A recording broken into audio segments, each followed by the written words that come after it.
Curious contest about the erection of the celebrated organ in the Temple Church, London, by Anonymous. After the Restoration, the number of workmen in England being found too few to answer the demand for organs, it was thought expedient to make offers of encouragement for foreigners to come and settle here.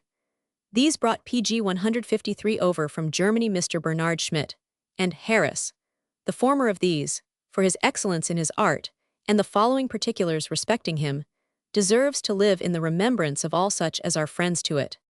Bernard Schmidt, or as we pronounce the name, Smith, was a native of Germany, but of what city or province is not known. He brought with him two nephews, the one named Gerard, the other Bernard, and to distinguish him from these, the elder had the appellation of Father Smith. Immediately upon their arrival, Smith was employed to build an organ for the Royal Chapel at Whitehall, but as it was built in great haste, it did not answer the expectations of those who PG 154 were judges of his abilities. He had been but a few months here before Harris arrived from France, bringing with him a son named Renatas, who had been brought up in the business of organ making under him. They met with but little encouragement, for Dalens and Smith had all the business of the kingdom. But upon the decease of Dalens in 1672, a competition arose between these two foreigners, which was attended with some remarkable circumstances. The elder Harris was in no degree a match for Smith, but his son, Renatas, was a young man of ingenuity and spirit, and succeeded so well in his endeavors to rival Smith, that at length he got the better of him. The contest between Smith and PG 155, the younger Harris was carried on with great spirit.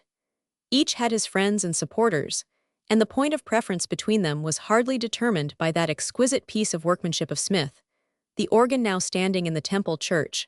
Of the building thereof, the following is the history, as related by a person who was living at the time, and intimately acquainted with both Smith and Harris. Upon the decease of Mr. Dalens, and the elder Harris, Mr. Renatas Harris and Father Smith became great rivals in their employment, and several trials of skill were betwixt them on several occasions. But the famous contest between these two artists was at the Temple Church, where a new organ was going to be erected, towards PG 156, the latter end of King Charles II's time. Both made friends for that employment. But as the society could not agree about who should be the man, the master of the temple, and the benchers, proposed they both should set up an organ on each side of the church, which, in about half a year or 3/4 of a year, was done accordingly. Dr. Blow and Mr. Purcell, who was then in his prime, showed and played Father Smith's organ, on appointed days, to a numerous audience, and till the other was heard, everybody believed that Father Smith would certainly carry it. Mr. Harris brought Mr. Lully, organist to Queen Catherine, a very eminent master, to touch his organ, which brought it into such vogue, that they PG 157 thus continued vying with each other near a 12-month. Then Mr. Harris challenged Father Smith to make additional stops against a set time. These were the vox humane, the cremona or violin stop, the double kirtle or bass flute, and others.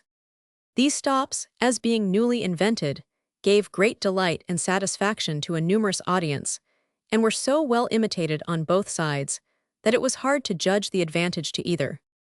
At last it was left to my Lord Chief Justice Jeffreys, who was of that house, and he put an end to the controversy by pitching upon Father Smith's organ. So Mr. Harris's organ was taken away without loss of reputation, and Mr. Smith's remains to this day. Now began the setting up of PG 158 gans in the chief parishes of the city of London. For the most part Mr. Harris had the advantage of Father Smith, making, I believe, 2 for his 1.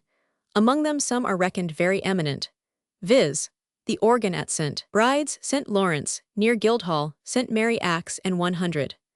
Notwithstanding this success of Mr. Harris, Smith was considered as an able and ingenious workman, and in consequence of this character, he was employed to build an organ for the Cathedral of St. Paul. The organs made by him, though in respect of workmanship they are far short of those of Harris, and even of Dallian's, are justly admired, and, for the fineness of their tone, have never yet been equaled. PG 159. Harris's organ was afterwards purchased for the Cathedral of Christ Church at Dublin and set up there. But some years back, Mr. Byfield was sent for from England to repair it, which he objected to, and prevailed on the chapter to have a new one made by himself, he allowing for the old one in exchange. When he had got it, he would have treated with the parishioners of Lynn in Norfolk for the sale of it.